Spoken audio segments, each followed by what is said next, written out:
क्या आपने कभी गौर किया है कि स्कूल में जब टीचर क्लास में होते हैं तो सब शांत रहते थे, लेकिन जैसे ही टीचर बाहर गए क्लास मछली बाजार बन जाती थी।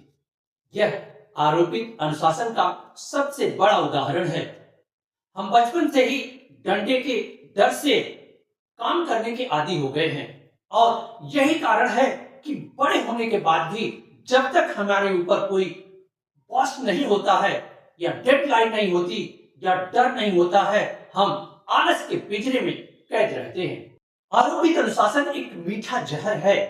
मनोविज्ञान की दृष्टि में जब हम किसी बाहरी दबाव के कारण काम करते हैं तो हमारा दिमाग सर्वाइवल मोड में होता है। हम काम तो करते हैं लेकिन उसमें क्रिएटिविटी नहीं होती है। इसका नुकसान कि हम तनाव में होते हैं। जैसे ही बाहरी दबाव हटता है हम वापस पुराने ढर्रे पर लौट जाते हैं। यह आपको सफल तो बना सकता है लेकिन संतुष्ट नहीं दे सकता। आत्म अनुशासन भीतर की आवाज होती है। अब बात करते हैं आत्म अनुशासन की। यह डर से नहीं बल्कि सिर्फ आइडेंटिटी से पैदा होता है। एक एथलीट सुबह 4 बजे इसलिए नहीं उठता है कि उसको कोई डांटेगा, बल्कि इसलिए उठता है क्योंकि वो खुद को एक विजेता के रूप में देख रहा है।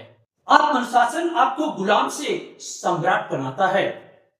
जब आप अपनी ऊर्जा को दिशा देना सीख जाते हैं तो आप समय के पीछे नहीं भागते, समय आपके इशारों पर चलता है। आत्मअनुशासन विकसित कैसे करें? एक शिक्षक होने के नाते मैं आपको 3 मनोवैज्ञानिक तरीके बताता हूं। सबसे पहले अपने क्यों को मजबूत करिए। अगर आपका क्यों मजबूत है तो आप कैसे अपने आप ढूंढ लेंगे। अपने आप से छोटे छोटे वादे करें। शुरुआत में आप खुद से बहुत बड़े वादे न करें, बस इतना कहें कि जितना आप कर सके।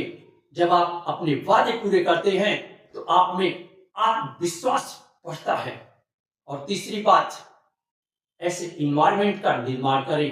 अपने आसपास ऐसी चीजें रखें जो आपको आपके लक्ष्य की याद दिलाएं, न कि आपको भटकाएं।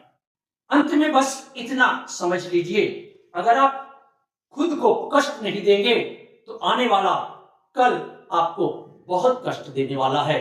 आरोपित अनुशासन में जीना एक मजबूरी है, लेकिन आत्म अनुशासन में जीना एक कला है। अपनी आजादी को चुनिए, अपने अनुशासन को चुनिए और अपने अनुशासन के बल पर ही आप अपने लक्ष्य को हासिल करिए। अंत में वही जो मैं कहता हूं कि करो कुछ ऐसा काम जिसे दुनिया करे सलाम।